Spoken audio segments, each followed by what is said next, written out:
interesting. So I'm curious to know from you guys, from your own words, or your own mouths, how it happened. Okay.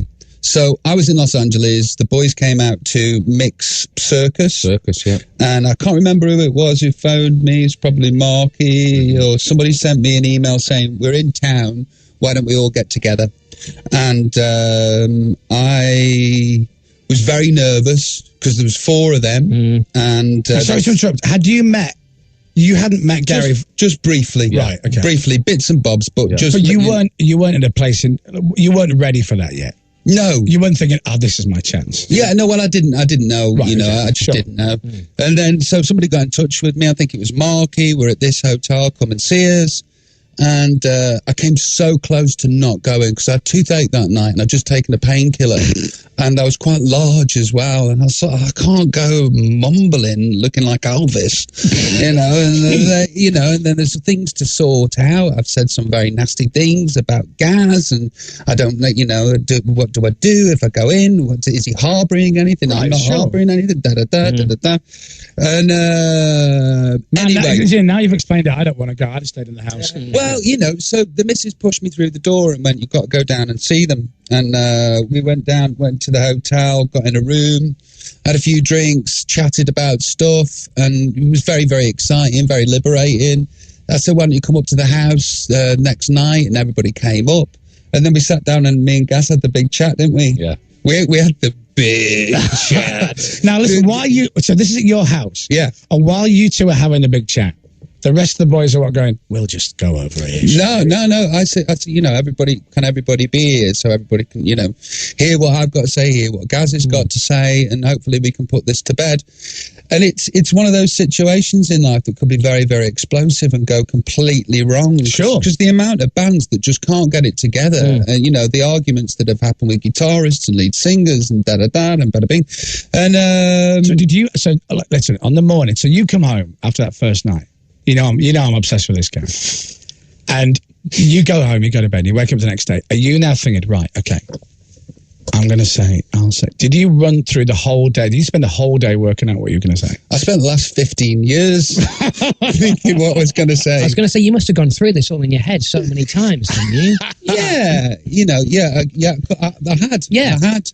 And we get to that point where, I'm about to unload in the most loving way that I can. Absolutely, why not? And I'm sure Gaz is about to unload in the most loving way. What a loving. Yeah, if you see the video, check out Shane. Tells a different story completely. By the way, everybody, go check out the video to Shane. It's fantastic. My favourite video. Anyway, so we had that big chat, and the most amazing thing happened at the end of it. We both said sorry to each other, and we both meant it. And that's all we needed. It was a sorry from Gaz and a sorry from me, and it just lifted so much off my shoulders that I didn't know was still there. Right. It was, it was the start of a very, very magical 18 months that we've had since then, writing songs together, getting to know each other. And, it's nice being able to be grown-ups. Right. And hear each other and say sorry. Because not many people can do that. No, see, I have a theory. Like old fans, right, have a theory. Because I was like, I like Take That. For me, as a boy, obviously, Back for Good was like, this is like, these boys are good. And it was like, it wasn't like, it wasn't like, like girls like Take That and boys were a bit like, yeah, they're all right. Yeah. Closet Take That fans. And then I think Back for Good just made everybody go, do you know what? They're ace, aren't they? It's just a great song, though, isn't it?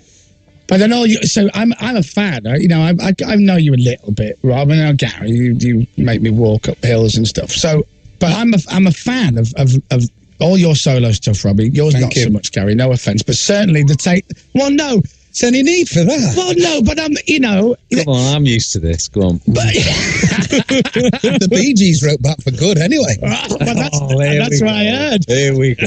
Now we're going in. Now, Robbie, that's what we all know. We don't admit it. Some busker in Ireland wrote Angels, so I shouldn't worry about it, guys.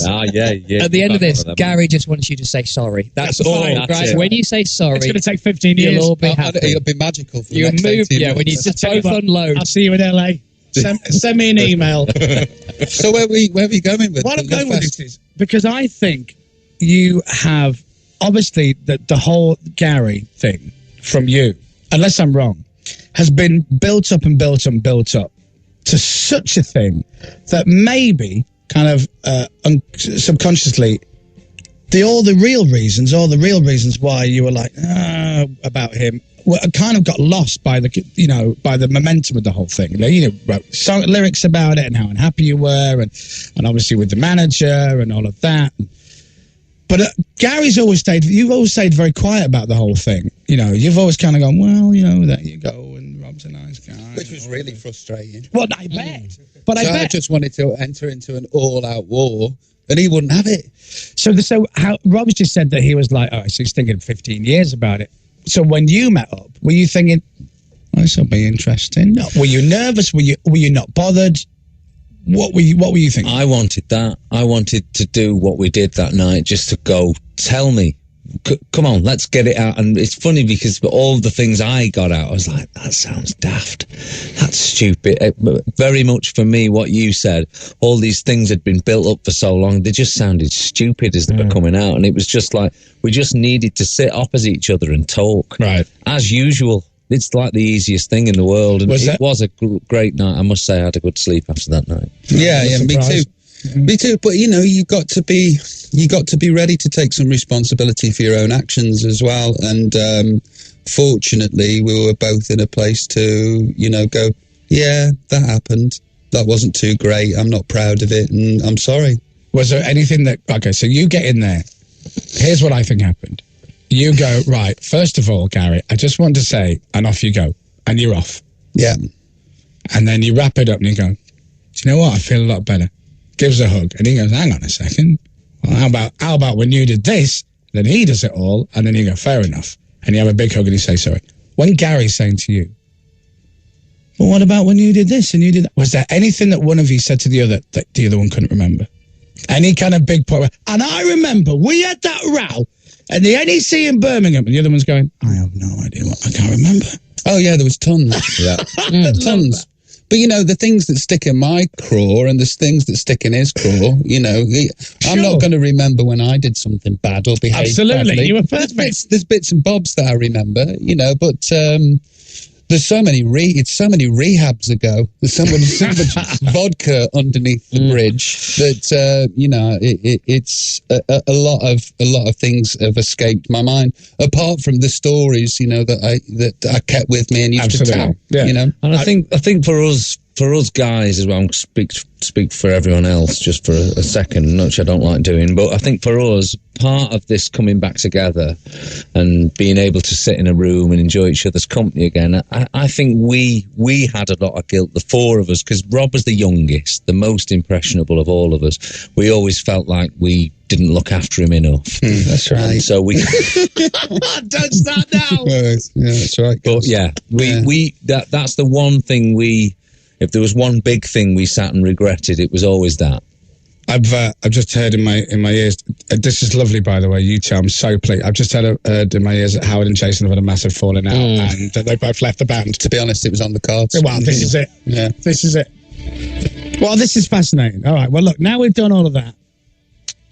Let's take a break for the news, and then we're going to play the song, which I saw the video for the other day. Do you like it? Very Butch. It is Butch. Very Butch. Very Butch. It's what? Do you know what? It's one of those videos where you watch it and you go, "Is this a joke? This is not." That's a joke. That's a great thing about the video. And then without giving too much away, because people need to see it. Then there's a turning point. You go, "Oh, come on." Yeah. Really? But at the same time, okay, it's a joke. We shouted "snog" at the same time. Yeah. It makes me laugh, makes me cringe. You know, it pushes all the right buttons. But it's my favourite video, by the way, Gaz. Do you know what I've done? It's beautiful. I look great in that video. You absolutely do. I'm sort of retaining a lot of water. I look like a chipmunk in that video. You got the chiseled looks and everything. I predict you two will become. This is what I predict. After all of this, it's also on the cards. On the video, it is definitely. Yeah, this is what I think. The 15 years have been. It's been frustration because you've both been in love with each other. Maybe that's it. Maybe Actually, Gaz, I've got something to tell you. Right. Jeremy Kyle. Might as well Doesn't do it need here. words. Yeah. Ida's a beard.